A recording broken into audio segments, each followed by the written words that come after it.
Quero cumprimentar os irmãos com a paz do Senhor Jesus. É sempre uma alegria podermos servir a nossa casa.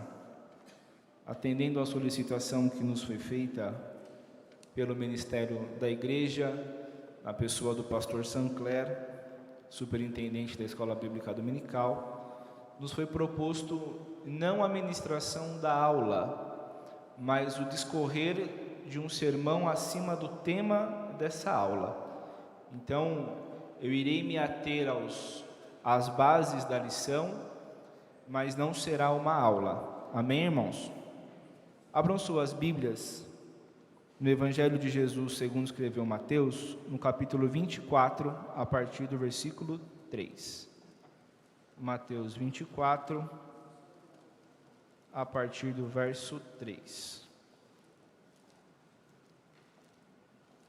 Agradeço a Deus mais uma vez pela oportunidade e aos nossos pastores pela confiança, pastor Clarismundo e o pastor Sancler.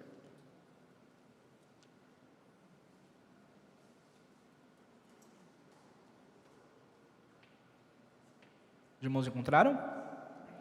Diz assim o texto sagrado. Mateus capítulo 24, a partir do versículo 3. E estando assentado no Monte das Oliveiras, chegaram-se a ele os seus discípulos, em particular dizendo: Dize-nos, quando serão estas coisas, e que sinal haverá da tua vinda e do fim do mundo? E Jesus respondendo disse-lhes: Acautelai-vos, que ninguém vos engane, porque muitos virão em meu nome, dizendo: Eu sou o Cristo, e enganarão a muitos. E ouvireis de guerras e de rumores de guerras. Olhai, não vos assusteis, porque é mister, ou porque é necessário, que tudo aconteça, mas ainda não é o fim. Porquanto se levantará nação contra nação, e reino contra reino, e haverá fomes, e pestes, e terremotos em vários lugares. Mas todas essas coisas, o princípio das dores. Então vos hão de entregar para serdes atormentados, e matar-vos-ão, e sereis odiados de todas as gentes por causa do meu nome. Nesse tempo, muitos serão escandalizados, e trair-se-ão uns aos outros, e uns aos outros se aborrecerão, e surgirão muitos falsos mestres, e surgirão muitos falsos profetas, e enganarão a muitos. E por se multiplicar a iniquidade, o amor de muitos se esfriará. Mas aquele que perseverar até o fim será salvo. Amém. Nós vivemos hoje uma situação, e até esse formato está sendo adequado, de escola dominical está sendo adequado, em atendimento àquilo que o nosso país e o mundo está vivendo. Uma doença tem se espalhado, um vírus tem se espalhado, tem causado temor em muitas nações. Nós podemos ver alguns países como a Itália, por exemplo.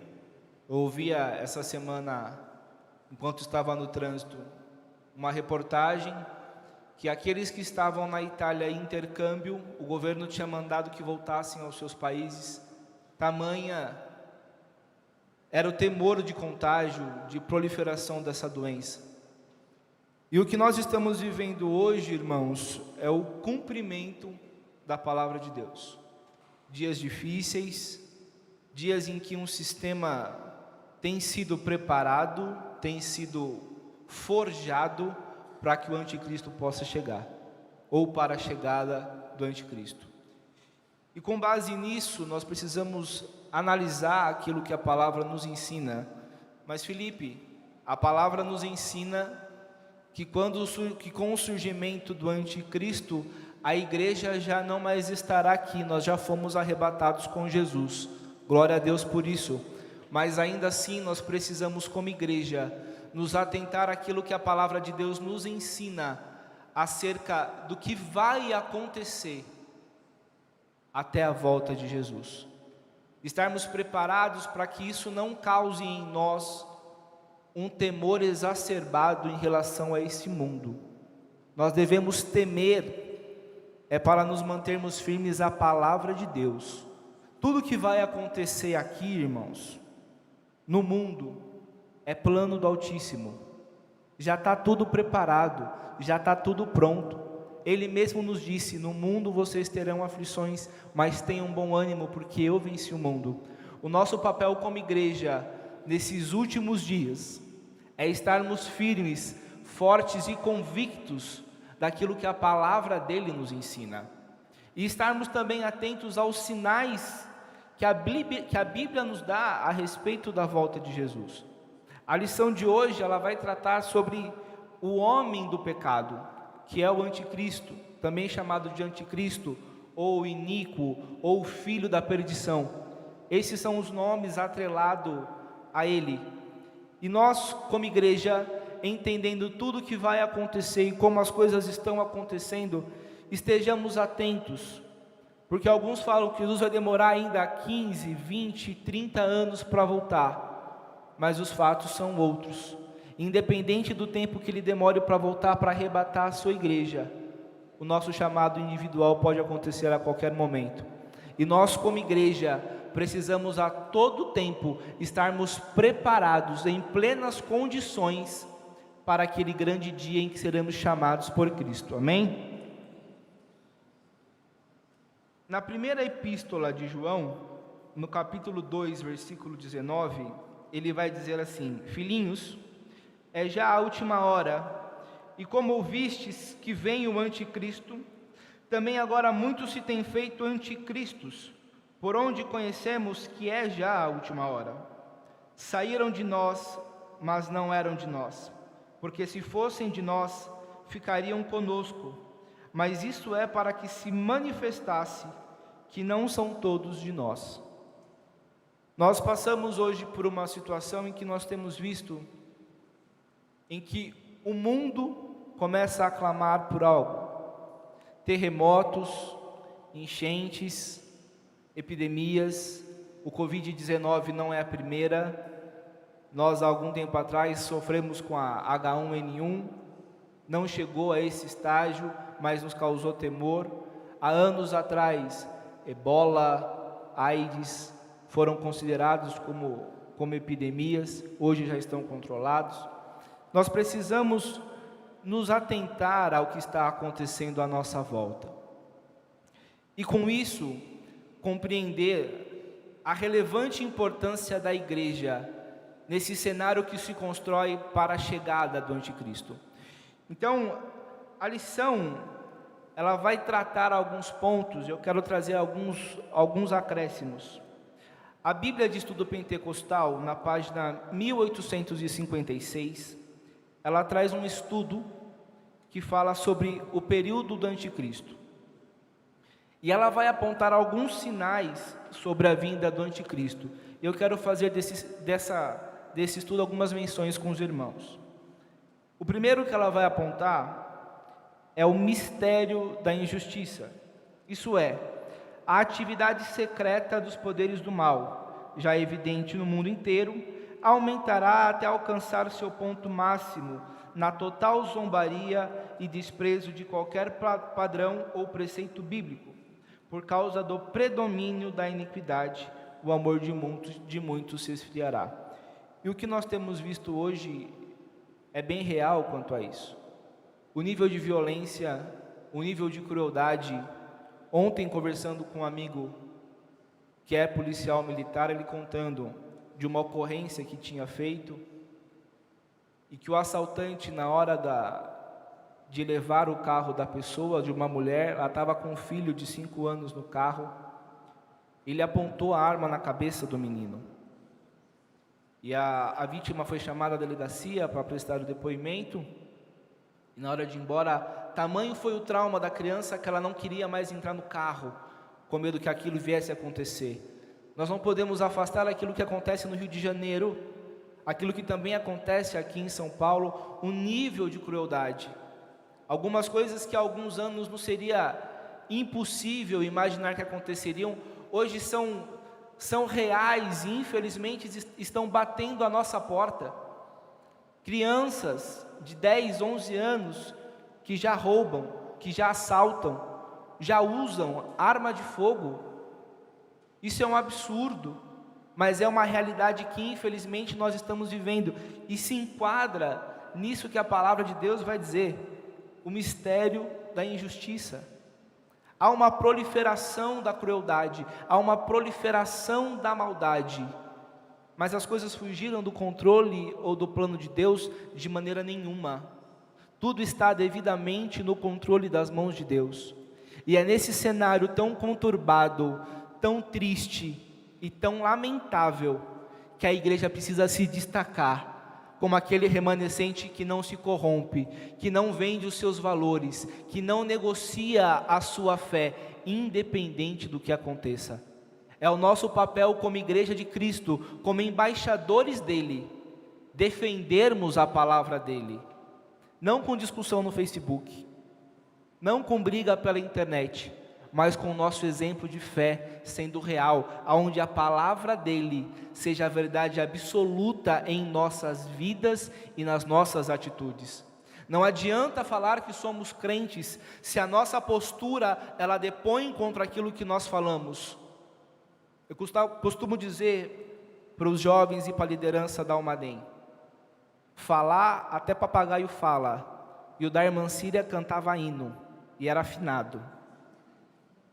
Não é só falar, é viver a legitimidade do Evangelho de Jesus, porque naquele grande dia, nós seremos cobrados daquilo que nós fizemos e naquilo que nós deixamos de fazer. A palavra de Deus vai nos ensinar que aquele que pode fazer o bem e não faz, esse peca. Na minha primeira aula na classe dos irmãos, eu fiz um comentário que pecado é uma questão de escolha. Eu decido se eu vou pecar ou não. Ninguém me obriga a pecar. Mas eu preciso compreender que a partir do momento que eu entro na prática do pecado, é o pecado que vai fazer a separação entre nós e Deus. E se existe separação entre nós e Deus, existe o rompimento de um vínculo ou o afastamento, automaticamente eu paro de entender aquilo que Ele tem para a minha vida. Vou me usar como exemplo. Eu trabalho com a Renata. Nós passamos 24 horas do nosso dia juntos. O nível de intimidade que nós desenvolvemos, ela vai um pouco além.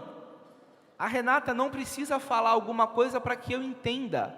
Uma reação, uma fisionomia dela que muda, eu já sei o que vai acontecer.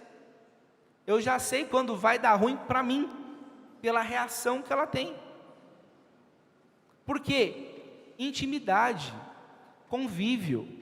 Com Deus não pode ser diferente. Não adianta eu querer falar que eu sirvo a um Deus todo-poderoso, Criador dos céus e da terra, se eu não consigo discernir a voz dEle. E a partir do momento que eu não discerno mais a voz dEle, o pecado se torna uma prática constante. É impossível querer pensar que aquele que não conhece a voz de Deus, que não entende a voz de Deus, vai conseguir ter uma vida de santificação. Porque se eu não ouço a voz dEle, eu não tenho desejo de meditar na palavra dEle. Se eu não ouço a voz dEle, eu não tenho desejo de demandar tempo de oração. Por quê? É uma presença que não me é agradável. Por isso que algumas coisas deixaram de acontecer dentro da igreja. Não aqui, graças a Deus. Mas algumas negociatas começam a ser feitas, por quê? Porque a sensibilidade à voz de Deus agora está comprometida. Agora a fé, em alguns lugares a fé, começa a ser comercializada. E esse é o grande problema.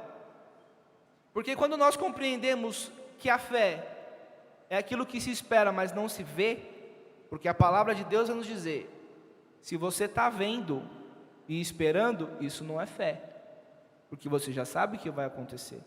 Agora, quando você não vê e simplesmente crê no que vai acontecer, esse é o desenvolvimento da fé. Por isso que existe hoje essas negociatas, ou essa brincadeira com a fé alheia. Felipe, mas ainda que tenha, eu conheço testemunhos de que Deus faz. É claro que Ele faz, irmãos. É a minha fé que eu estou colocando naquilo. É a credibilidade que eu estou colocando, eu estou confiando em Deus. Ainda que a intenção que me foi gerada por indução de alguém seja contrária à palavra de Deus, é a minha fé que está sendo posta em prova. Só que nós precisamos compreender que a cada dia a situação vai ser mais agravada, os dias ficarão mais difíceis, a crueldade vai aumentar exponencialmente, porque é um cenário sendo construído para a chegada do anticristo.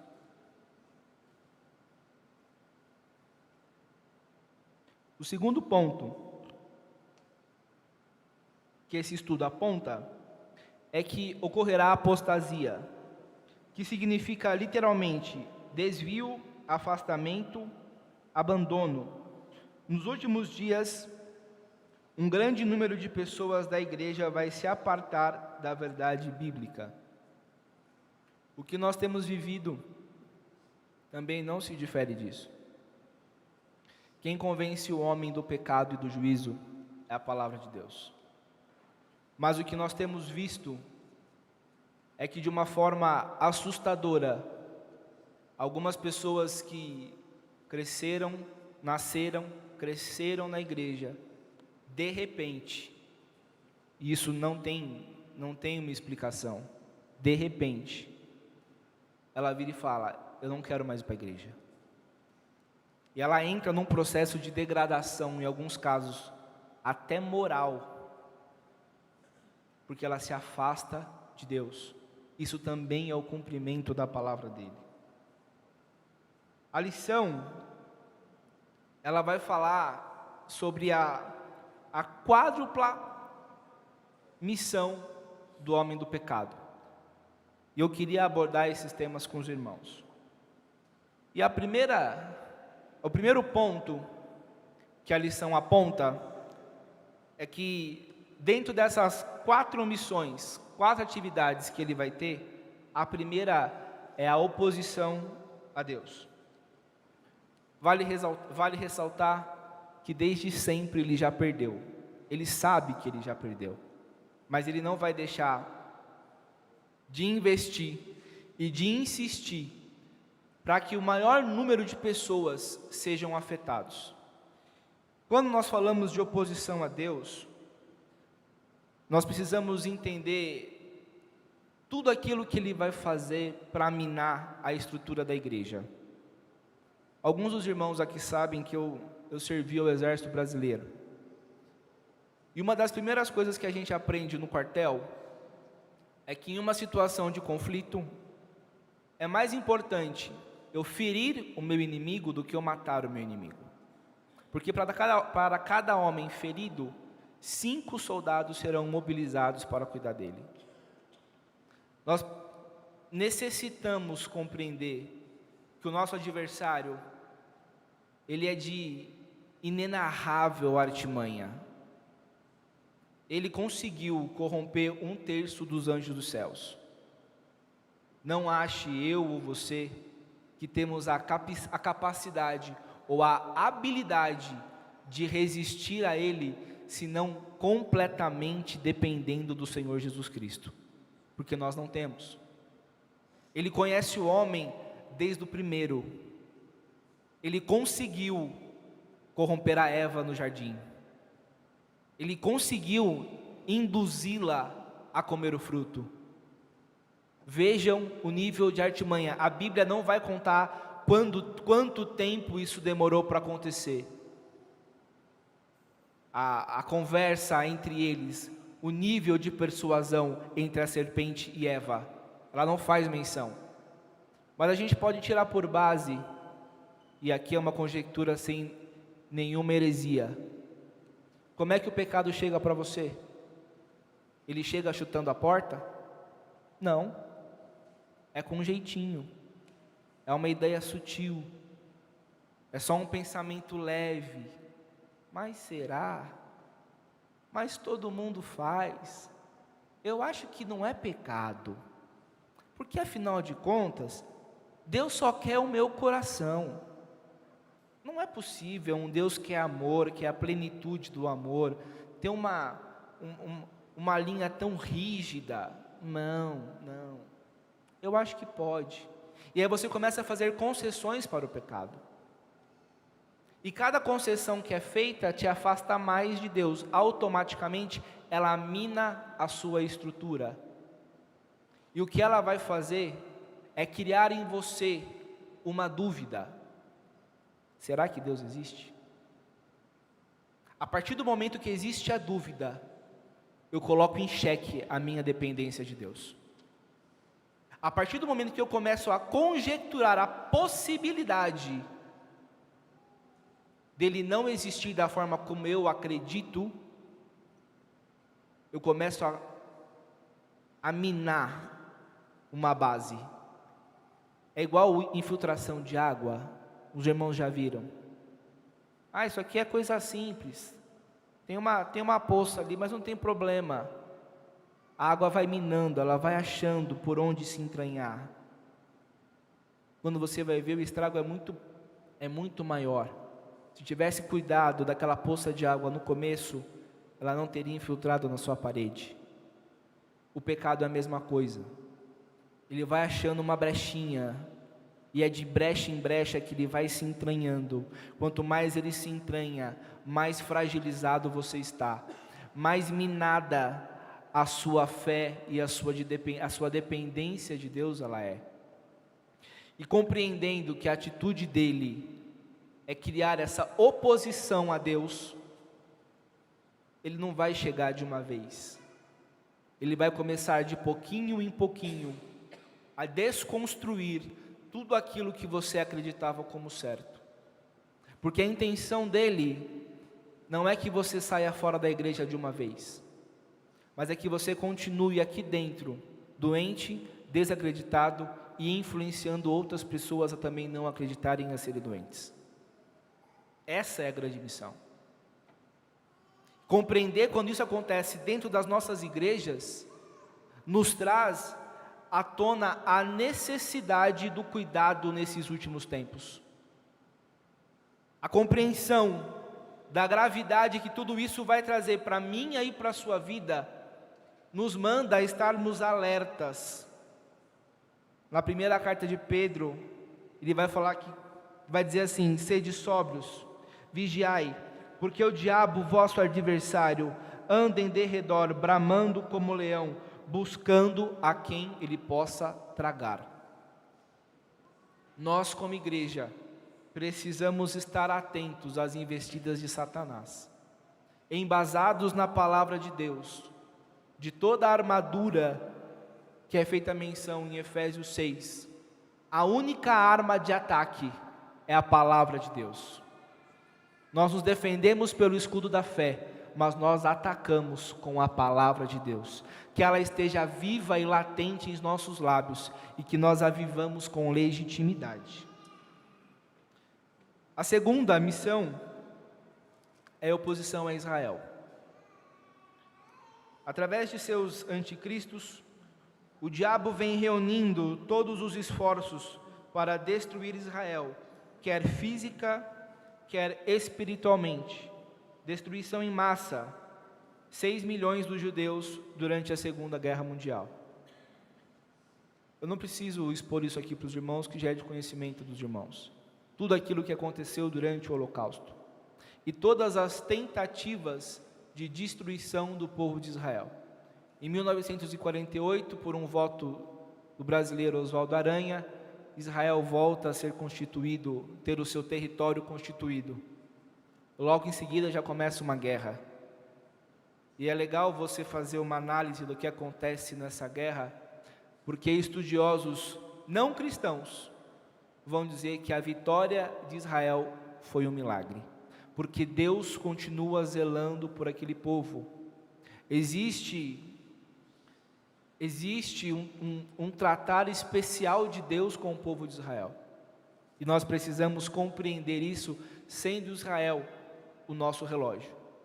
Fiquemos atentos àquilo que acontece àquela nação, oremos por aquela nação, e continuemos buscando em Deus estarmos firmes. O terceiro, opor-se a Jesus Cristo.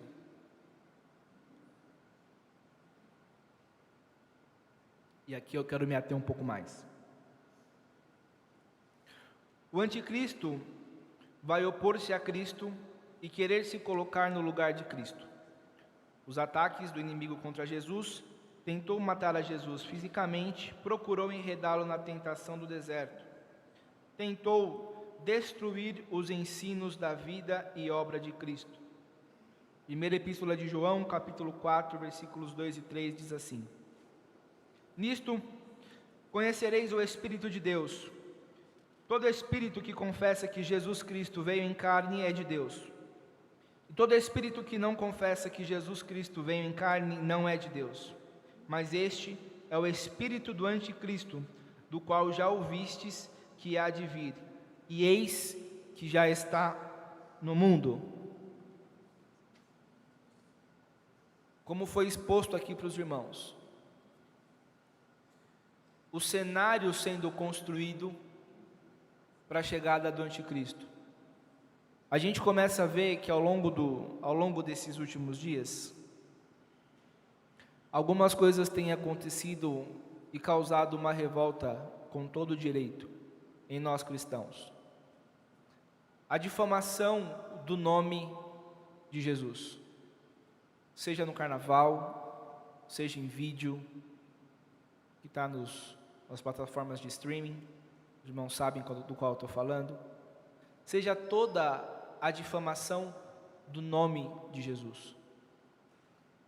Eu assisti uma reportagem antiga, bem antiga, com o Renato Aragão e um outro rapaz que se denomina artista. E o apresentador perguntava assim: você acha que para fazer piada vale qualquer assunto? O Renato Aragão prontamente disse: não, com algumas coisas a gente não faz piada. O apresentador perguntou: tipo o quê? Ele falou: tipo religião. A gente não brinca com religião.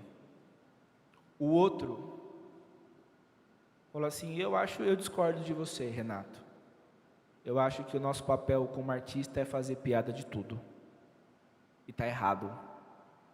Só que tudo isso, infelizmente, como eu expliquei sobre a água que se infiltra, tem se infiltrado também dentro das igrejas. E isso é assustador. A partir do momento que eu vejo um púlpito sendo usado para uma apresentação de stand-up, comedy, gospel, isso fere qualquer princípio bíblico, porque esse lugar aqui é santo. Aqui não é lugar de fazer piada. Aqui não é lugar de fazer brincadeira. Irmãos, a gente entende o perfil dos irmãos, pastor Cláudio Duarte, por exemplo, é uma bênção, fala da palavra de Deus, não é disso que eu estou falando. É de quem faz piada difamando a palavra de Deus, ou brincando com as coisas sagradas, porque com o sagrado não se brinca. A partir do momento que você não tem a perfeita compreensão do que está acontecendo, você não brinca com aquilo.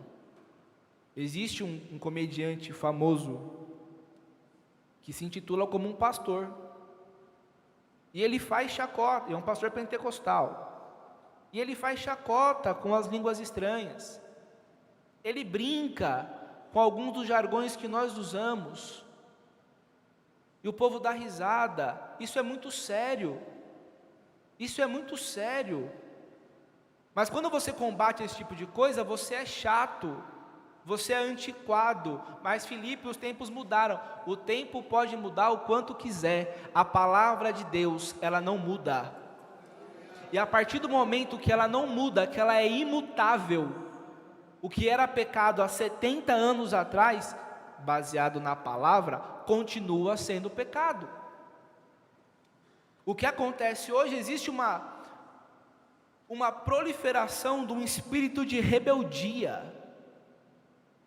Filipe, doutrina bíblica é uma coisa, costume é outra. Amém, irmão? E eu não estou aqui para doutrinar a igreja, meu papel não é esse. mas entendendo como uma escola.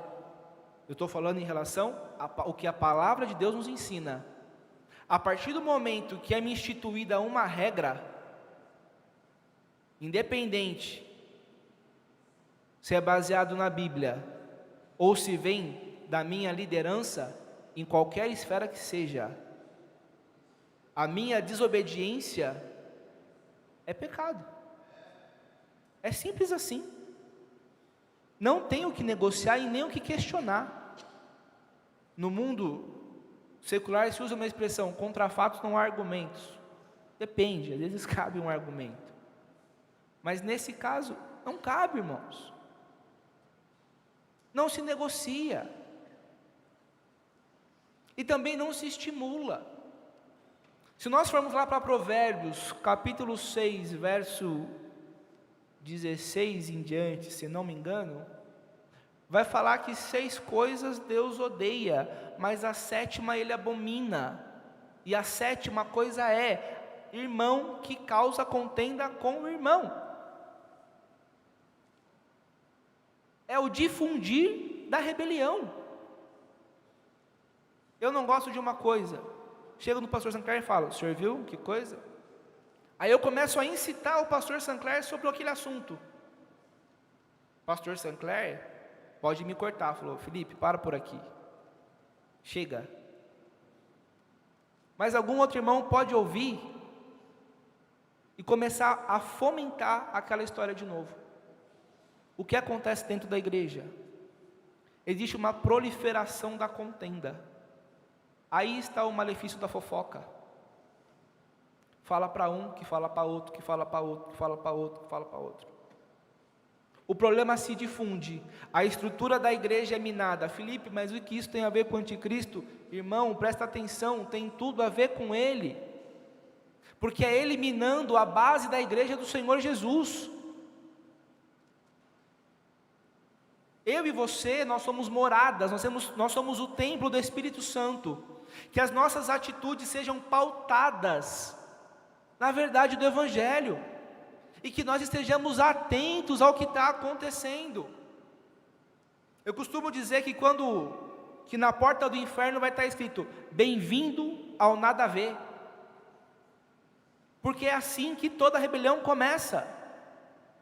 E entendam, rebelião não é igual a de Satanás, mas é o incitar de atitudes que são contrárias à palavra de Deus ou à doutrina da igreja.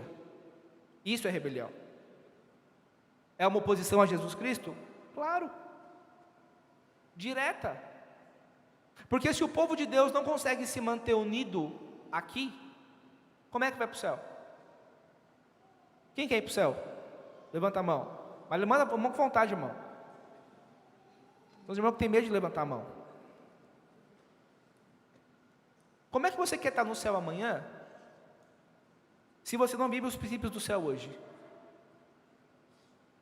Como é que você quer falar que você ama Jesus, se você não consegue amar o irmão que está do seu lado? Porque o seu glória a Deus e aleluia, ele é limitado a quando você fala. Porque quando é outro irmão que está falando, você vira o delegado da igreja, cruza os braços e fica. Deus não te chamou para isso. A boca do crente serve para 2 coisas: dar glória a Deus e comer. Você veio na casa de Deus adorar a Deus. Você veio aqui prestar um culto para Ele, mas você consegue passar 2h30 achando defeito no culto, achando problema na igreja. Meu irmão, minha irmã, moço e moça, e você que nos ouve, o nosso culto é racional. Se você não vier para cá com o intuito de adorar a Deus, não vou nem pedir perdão, fique em casa, porque a sua vinda para cá ela é inútil. Felipe, mas quem convence o homem do pecado e do juízo é o Espírito Santo. Sim, mas a fé vem pelo ouvir a palavra de Deus. Sim, se você está na casa de Deus e não consegue se alegrar com a palavra que está sendo pregada, com os hinos que estão sendo cantados, o seu coração está fechado. O seu coração está endurecido. E aí vai ser necessário Deus quebrar o seu coração, para você conseguir compreender que a adoração a Ele está acima de todas as coisas, até daquilo que eu ou você gosta. Irmãos, esses dias eu paguei a língua com força, com muita força. Tinha um hino, e eu sempre falava desse hino. Pelo amor de Deus, que hino é esse? Misericórdia, ave, ave. Alguém aqui não prestou atenção na letra do hino? Pois é. Um belo dia o hino foi cantado aqui, mas caiu uma glória nessa igreja. Uma glória. Quando acabou, os meus amigos mais próximos sabiam da minha versão do hino. A gente pagamos a língua, né? Pagamos a língua. Pagamos a língua. Era o meu gosto? Era. Eu gostava do hino? Não. Hoje, se começar a tocar o hino, os primeiros acordes, eu já começo a chorar, porque eu vou me lembrar daquilo que Deus fez. O agir de Deus não está atrelado à minha ou à sua vontade. Só que se você se reúne na casa dele para adorar ao nome dele, e essa é a função de nós estarmos aqui nesse templo bonito, é nós nos reunirmos para que juntos adoremos o nome dele. Eu acredito que a maioria dos irmãos, assim como eu, não consegue estar na igreja todo dia. O dia que nós temos para estar aqui, quando que é? No domingo. Aí você vem de manhã para a escola dominical. Aí você desce o verdume no professor. Que aula ruim, que não sei o quê. O superintendente não está vendo o que está acontecendo. Vem para o culto à noite. Fala mal do hino do coral, do hino da harpa, da orquestra, das crianças, dos adolescentes, da pregação. Para que você veio? Você não está percebendo que a sua vinda para cá está sendo inútil? Você não está percebendo que você precisa ter um encontro com Deus de verdade e mudar a sua postura? Porque Deus não está nesse negócio. E conforme você reclama, você está disseminando isso ou para os seus amigos, ou pior, dentro da sua casa. Vocês que são pais, assim como eu, tenhamos cuidado, irmãos, daquilo que a gente fala dentro de casa. Os nossos filhos não têm a mesma instrução que nós temos.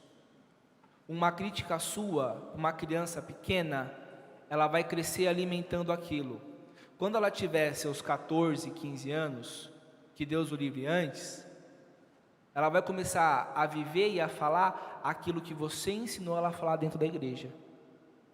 A achar aquilo que você acha dentro da igreja. Aí quando tiver com 16, 17 anos, vai chamar o irmão Elias, vai falar: pelo amor de Deus, ajuda, eu não sei mais o que fazer com meu filho. Está achando que o livro de mocidade é mágico? É milagroso?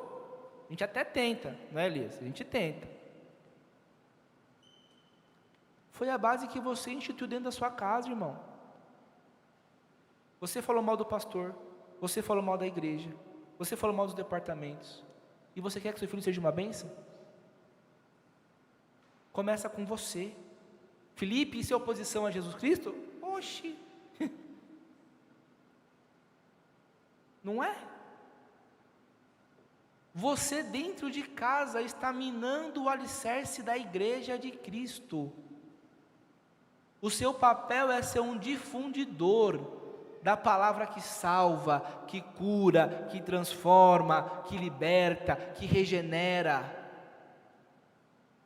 E não propagar o seu descontentamento com a igreja. Isso é oposição? Sim, isso é oposição a Jesus. Percebam que infelizmente e terrivelmente, algumas pessoas estão fazendo o papel do anticristo. Eita, Felipe, que coisa dura. Irmão, porque a Bíblia vai falar de anticristos. Um só vai ser aquele que vai ser tomado à plenitude da maldade. Um só vai ser o verdadeiro homem do pecado. Mas tiveram algumas outras pessoas que se colocaram no lugar do anticristo. E a lição vai tratar sobre isso, e a Bíblia vai tratar sobre isso. Não é o entendimento do Felipe, é Bíblia. Muitas pessoas têm dado lugar para o inimigo, para que dentro da igreja façam todo esse estrago.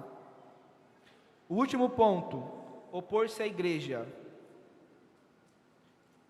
O inimigo opõe-se aos discípulos de Jesus. Podemos vencer este inimigo, não devemos temê-lo. Mateus capítulo 10, versículo 28 diz assim: E não temais os que matam o corpo e não podem matar a alma.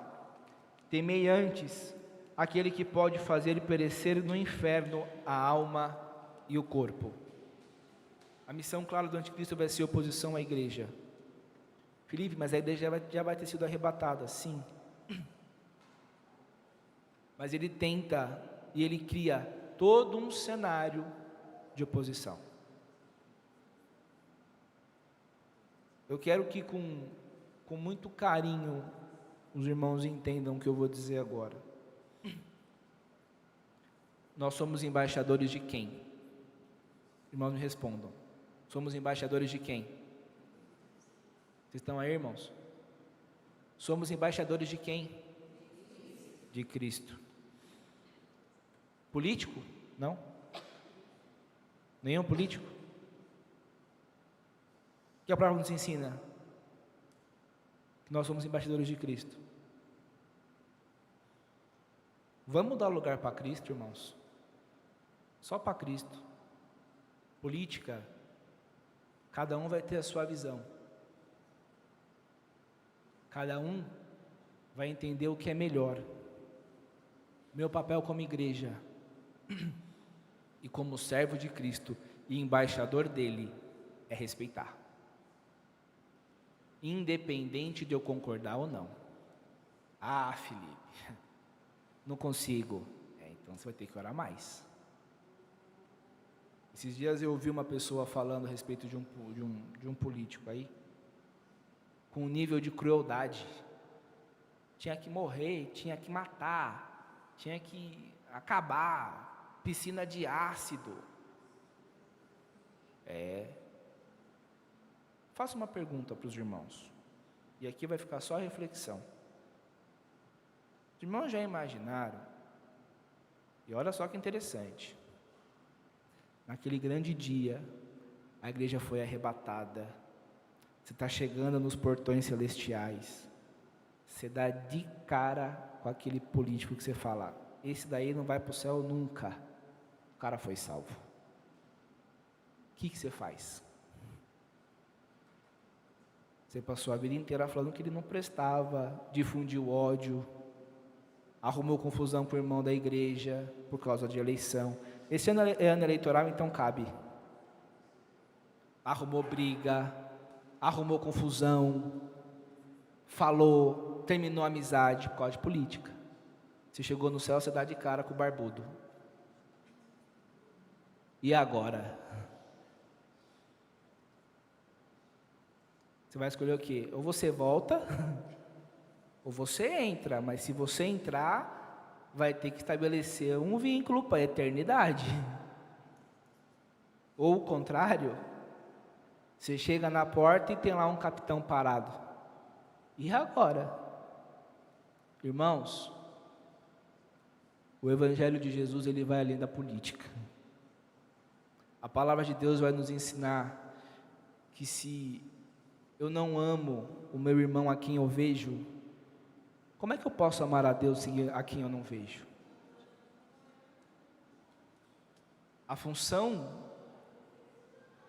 do anticristo é preparar um cenário de oposição à igreja. E isso vai acontecer. Não vou entrar na questão escatológica, porque, sendo muito sincero, não é uma área que eu tenho pleno domínio e me sinta confortável para falar. Então, eu me limito àquilo que eu sei. Mas haverá um período de 7 anos, 3 anos e meio de falsa paz.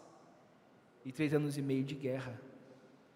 A igreja já foi arrebatada, já foi levada, já foi transformada, sim. Aqueles que ficaram aqui estarão sofrendo as consequências das suas escolhas. Mas percebam que todo um contexto está sendo preparado para a chegada dele.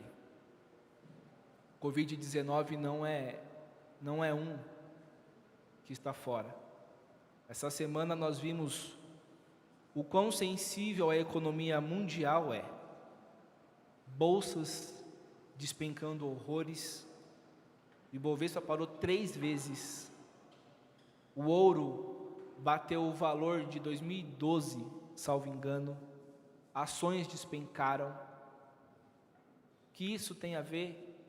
É a preparação de uma moeda única.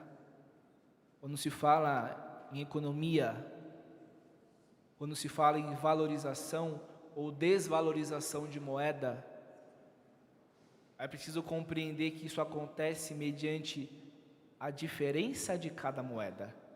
Porque uma é negociado mais, outra é negociado menos. A partir do momento que economicamente eu transformo todas as moedas globais em uma só, flutuação monetária acaba. Eu centralizo porque é a mesma moeda para todo mundo. Isso em 2007, na Faculdade de Economia, já era uma teoria que vinha sendo levantada antes ainda da crise de 2008, a crise do subprime americana que afetou o mundo todo. A ideia de um governo central, de um governo unitário, de uma religião unitária, já está sendo difundida. Há pouco tempo atrás, a maior autoridade da Igreja Católica, o Papa, ele fez um pronunciamento falando da necessidade de que tivéssemos um único governador para o mundo. Jesus está voltando. O mais importante de toda essa lição não é saber quem é o anticristo, porque nós não estaremos aqui para vê-lo, mas é saber que a proximidade da chegada dele anuncia a volta de Jesus. Por que até agora ele não se manifestou? Porque o Espírito Santo ainda atua aqui na terra. Com o arrebatamento da igreja, o Espírito Santo não vai ser tirado da terra. Isso iria ferir um princípio inerente a ele, a onipresença. O que vai ser cessada é a atuação do Espírito Santo na terra. O convencimento do homem do pecado, e aí sim, o anticristo, o falso profeta, eles terão legitimidade e autonomia para fazer aquilo que eles têm que fazer. Amém?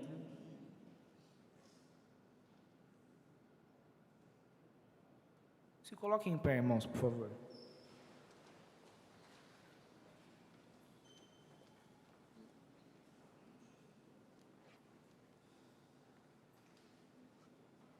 Falamos do homem do pecado nessa manhã, mas como eu disse agora há pouco, o que importa não é a chegada dele, mas o arrebatamento da igreja. Então eu quero convidar os irmãos a pegarem as suas harpas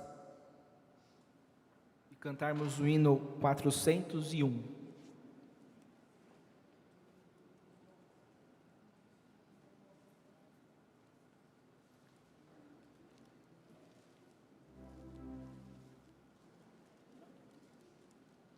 Tudo nos mostra que Cristo já volta, breve Jesus voltará.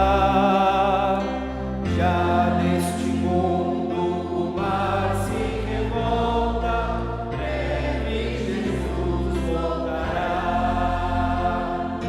Breve virá, breve virá, breve Jesus.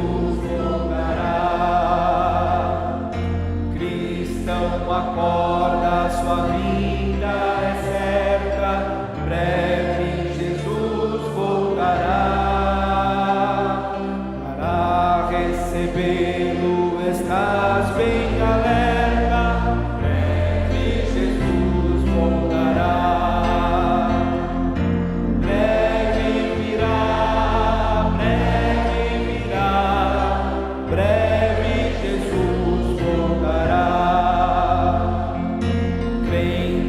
glória.